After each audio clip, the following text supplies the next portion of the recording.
क्या सोनिया गांधी के करिश्मे का विपक्षी एकता में असर देखने को मिलेगा? यह भी एक महत्वपूर्ण सवाल रहेगा। आज 2004 में विपक्षी खेमे को मजबूत नेतृत्व प्रदान कर चुकी है सोनिया गांधी। 2024 में भी क्या यही होगा? ये बड़ा सवाल है। अब क्या करिश्मा एक बार फिर विभिन्न राजनीतिक दलों को एक साथ मंच पर लाने में कामयाब होगा? ये बड़ा सवाल है। अब तक बेंगलुरु बैठक में आने के लिए 26 दलों ने सहमति दी है। ममता बनर्जी ने बेंगलुरु बैठक में शामिल होने को लेकर संदेह व्यक्त किया था, लेकिन अब वो भी भतीजे अभिषेक बनर्जी के साथ बैठक में हिस्सा लेने बेंगलुरु पहुंच रही हैं। इधर अपना दल कृष्णा पटेल गुट ने भी बैठक में शामिल होने पर हां कर दिया है। ऐसे में यदि विपक्ष सभी सीटों पर साझा उम्मीदवार खड़ा करने पर एकमत होने में सफल हुआ तो इसे कांग्रेस और सोनिया गांधी की बड़ी सफलता माना जाएगा।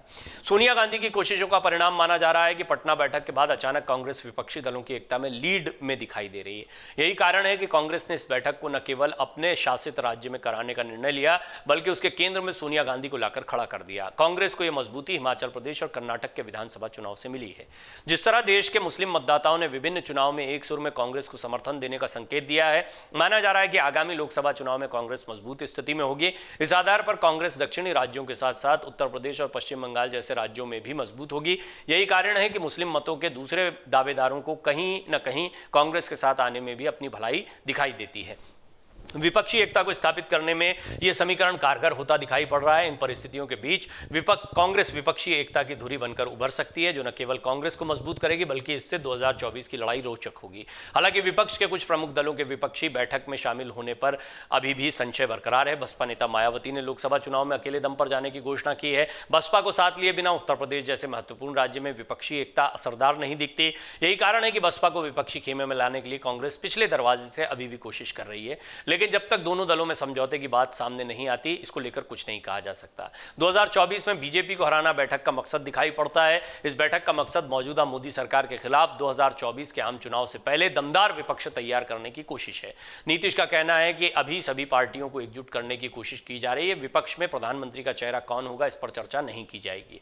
कांग्रेस अध्यक्ष मल्लिकार्जुन खड़गे ने भी टॉप अपोजिशन लीडर्स को अगली बैठक में शामिल होने के लिए न्योता भेजा था। उन्होंने चिट्ठी में लिखा था कि विपक्षी एकता को लेकर चर्चाओं को जारी रखना चाहिए। हम आपको बताते हैं क्या कुछ कहा जा रहा है इस बैठक को लेकर। उद्धव ठाकरे गुट के नेता संजय राउत ने कहा, यह निर्णायक बैठक होगी, कई मुद्दों पर विचार किया जाएगा। एक अन्य नेता ने बेंगलुरु बैठक के बाद हमारे शीर्ष नेता भाजपा से मुकाबले के अगले कदमों की घोषणा करेंगे, ये कहा है। इस बैठक में विपक्ष शासित राज्यों की सरकारों को राज्यपालों के जरिए अस्थिर करने या नियंत्रित करने की भाजपा की कथित साजिश का पर्दाफाश भी करने की बात कही जा रही है। भारतीय कम्युनिस्ट पार्टी के महासचिव डी राजा ने कहा कि बेंगलुरु में होने वाली ये 2 दिनों की बैठक भाजपा को हराने और देश और लोकतंत्र को बचाने के धर्मनिरपेक्ष विपक्षी दलों के संकल्प को एक कदम आगे बढ़ाएगी। विपक्ष की बैठक पर बीजेपी ने कहा कि ये कोशिश सफल नहीं होगी सोनिया गांधी की। विपक्ष की बैठक के बीच भाजपा एनडीए का कुनबा बढ़ाने में लगी हुई है और अपने साथ तमाम दलों को जोड़ने की कोशिश में है। ऐसे में भाजपा की नज़र विपक्षी एकता की इस कोशिश पर बहुत बारीकी से है। वो ये दावा कर रही है कि विपक्षी जो सोनिया गांधी हैं वो आ रही हैं, ज़रूर केंद्र में दिखाई दे रही हैं, लेकिन विपक्षी एकता की कोशिश कामयाब नहीं होगी। भाजपा प्रवक्ता प्रेम शुक्ला ने अमर उजाला से कहा कि कांग्रेस आज की परिस्थिति की 2004 से तुलना कर रही है। उसे समझना चाहिए कि न तो भाजपा आज 2004 वाली स्थिति में और न कांग्रेस। 2004 में भाजपा को अपने सहयोगी दलों का सहारा लेना पड़ा, जबकि आज प्रधानमंत्री नरेंद्र मोदी की अगुवाई में भाजपा अकेले दम पर 2 बार सत्ता में आ चुकी है। वो अब दुनिया की सबसे बड़ी पार्टी बन चुकी है, उसका लगातार विस्तार हो रहा है। उनका कहना है कि कांग्रेस 2004 में मजबूत स्थिति में थी, लेकिन 2014 और 2019 में वो नेता विपक्ष की हैसियत पाने के लिए आवश्यक सीटें भी हासिल नहीं कर पाई। देश के सबसे बड़े राज्यों उत्तर प्रदेश में वो 1 लोकसभा सीट, 2 विधानसभा सीट तक पहुंच गई। बिहार में वो दूसरे दलों के सहारे है। सीटों के मामले में यूपी के बाद सबसे ज्यादा महत्वपूर्ण पश्चिम बंगाल और तमिलनाडु में वो लगभग समाप्त हो गई है, तो महाराष्ट्र में भी सहयोगी दलों के सहारे खड़ी है। तमिलनाडु की भाजपा इकाई के अध्यक्ष अन्नामलाई ने इस गठबंधन की भविष्यवाणी कर दी है। उन्होंने सभी दलों पर तंज कसते हुए कहा कि एक व्यक्ति के खिलाफ गठबंधन 3 महीने से ज्यादा नहीं चल सकता।